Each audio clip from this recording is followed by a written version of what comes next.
I'm absolutely supportive of the timeline. The challenge in counterinsurgency, again, is in people's minds. There is a strict military aspect. There are force ratios and there are physical things, but mostly it is in people's minds. So our task ahead is to take the additional forces we've got and to partner with the Afghans to create, to convince both the Afghan government, the Afghan National Security Forces, so they have the confidence to do this, but also to convince the insurgents that they cannot do this, that they lose the ability to contest control, and then most importantly to convince the people in the middle that the government's going to be able to do this. Now the 18-month timeline, however, is, as it will play out, is not an absolute. It's not at 18 months everybody leaves. The president has expressed on numerous occasions a long-term strategic partnership with Afghanistan, and that includes all manners of assistance. So the concept is, as Afghan National Security Force capacity rises, then the expected requirement for coalition military forces, maneuver forces, goes down. The number of Taliban fighters, as you know, in the last few years, by all of our estimates, has gone up fairly significantly. But it's based on a number of things, and one of the things that it's based upon is lack of security in certain areas. So I believe that as we increase security in areas, in many cases the number of Taliban fighters will go down, not because we kill them, but because we create an environment where recruiting is more difficult, where they have an option. If we can reduce unemployment, in my view, that's one of the biggest things we can do to give somebody a clear option for a better life in another way. And if we can improve basic elements of life like freedom of movement, like rule of law, like local governance, then often the reasons that a local Taliban fighter joins are taken away. So in fact, we don't want to wipe out Taliban fighters. What we want to do is convince Taliban fighters. Now, there are some Taliban that are probably very difficult to convince, very hardcore ideologues or people with certain agendas. But the vast majority, I don't believe, in my assessment, fall into that category. As you remember, what President Obama has outlined is the major threat to the United States, and he was speaking for the United States, and of course to many of our allies, but particularly for him, is the Al-Qaeda threat. Now that Al-Qaeda threat, as you know, and he took us back to before 9/11, the fact that many of the Al-Qaeda operatives actually trained in Afghanistan. They were forced out largely in operations in 2001.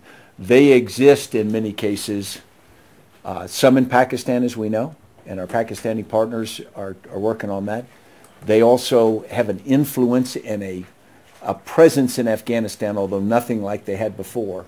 So really we have complementary problems. We have a problem with very serious transnational terrorists represented most by Al-Qaeda, but we also have an insurgency here, the Taliban, who have linked themselves in the past very close to Al-Qaeda as providing potential safe haven, providing assistance and whatnot. So you really cannot, you have to recognize they are different problems, but they are overlapping and interconnected problems. So as he outlined, the stability of Afghanistan is also critical for preventing the reemergence of Al-Qaeda. The threat of narcotics here is multiple. First, it's a corrosive, corruptive influence that undermines governance in itself.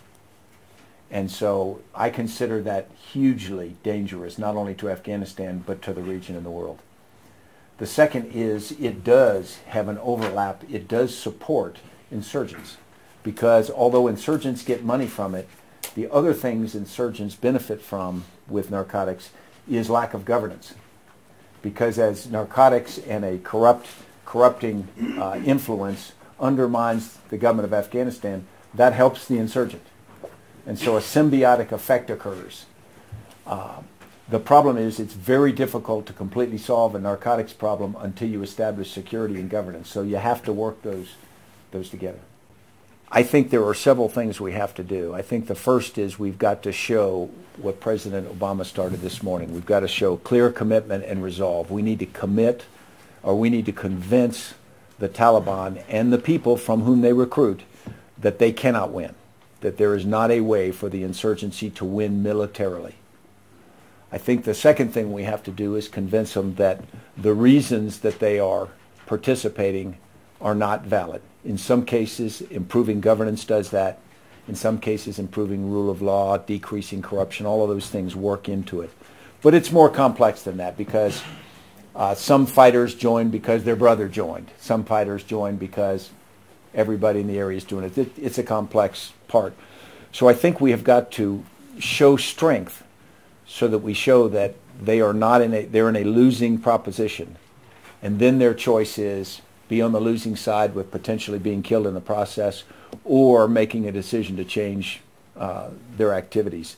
I think it's very important that we support the government of Afghanistan in a reintegration program. And by that I mean, if a fighter has been participating with the Taliban, in many cases, I don't think that they should be faced with a black or white, fight or die. I think they should be faced with the option to come back, if they're willing to come back under the Constitution of Afghanistan, that they can come back with dignity. If you look at the end of most civil wars or insurgencies, I think everybody needs a chance to come back with dignity and respect and rejoin society. And I think that'll be important for us to work forward to.